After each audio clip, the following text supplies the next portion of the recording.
ਆਦਰ ਤੇਰੀ ਚਾਦਰ ਨੂੰ ਤੇ ਬੁਰਕੀ ਤੇਰੇ ਗਹਿਣੇ ਨੂੰ। ਇਹ ਉਸ ਮੌਕੇ ਕਿਹਾ ਜਾਂਦਾ ਜਦੋਂ ਕਹਿੰਦੇ ਨੇ ਕਿਸੇ ਬੰਦੇ ਦੇ ਚੰਗੇ ਭਲੇ ਹਾਲਾਤ ਹੋਣ, ਉਹ ਡਾਵਾਂਡੋਲ ਹੋ ਜੇ, ਬੁਰਾ ਵਕਤ ਆ ਜੇ ਤੇ ਲਾਗੇ ਚਾਗੇ ਦੇ ਸਾਰੇ ਰਿਸ਼ਤੇਦਾਰ ਨੇ ਜਿਹੜੇ ਉਹ ਮੂੰਹ ਮੋੜ ਜਾਂਦੇ ਨੇ।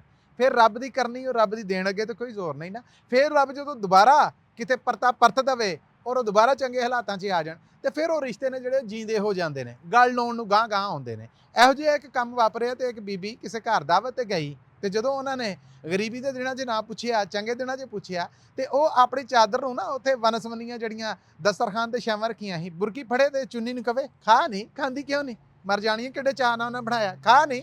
ਨਾਲ ਹੀ ਆਪਣੀਆਂ ਵੰਗਾਂ ਨੂੰ ਨਾ ਉਹ ਤੋਂ ਰਿਓੜੀਆਂ ਮਿੱਠਾ ਚੁੱਕ ਕੇ ਕਵੇ ਤੁਸੀਂ ਨਹੀਂ ਖਾਂਦੀਆਂ ਹੈ, ਖਾਂਦੇ ਨਹੀਂਗੇ। ਉਹ ਕਹਿਣ ਭੈਣ ਕੀ ਹੋ ਗਿਆ, ਕਮਲੀ ਹੋ ਗਈ ਹੈ। ਨਹੀਂ ਕਮਲੀ ਤਾਂ ਨਹੀਂ ਹੋਣੀ, ਤਾਂ ਮੈਂ ਸਿਆਣੀ ਹੋਈ ਹਾਂ, ਕਿਉਂਕਿ ਪਹਿਲਾਂ ਜਦੋਂ ਮਾੜੇ ਦਿਨ ਸਨ ਉਦੋਂ ਮੈਨੂੰ ਕਦੀ ਤੁਹਾਡੇ ਕਿਸੇ ਨੇ ਰੋਟੀ ਨਹੀਂ ਸੀ ਪੁੱਛੀ। ਅੱਜ ਇਹ ਆਦਰ ਮੇਰੀ ਚਾਦਰ ਨੂੰ ਆ ਔਰ ਬੁਰਕੀ ਮੇਰੇ ਗਹਿਣੇ ਨੂੰ ਆ, ਪਰ ਇਹ ਮਰ ਜਾਣੇ ਖਾਣ ਹੀ ਨਹੀਂ ਦੇ। ਇਸ ਲਈ ਕਹਿੰਦੇ ਨੇ ਕਿ ਆਪਣਾ ਸਲੂਕ ਆ ਜਿਹੜਾ ਉਹ ਹਰ ਲਮੇ ਹਰ ਵੇਲੇ 'ਚ ਸਾਵਾਂ ਰੱਖਣਾ ਚਾਹੀਦਾ, ਚੰਗਾ ਰੱਖਣਾ ਚਾਹੀਦਾ, ਕਿਉਂਕਿ ਵੇਲੇ ਦੇ ਪਰਤਣ ਦਾ ਕੋਈ ਪਤਾ ਨਹੀਂ ਲੱਗਦਾ। ਇਹੋ ਹੀ ਸੀ ਅੱਜ ਦੀ ਕੰਮ ਦੀ ਗੱਲ।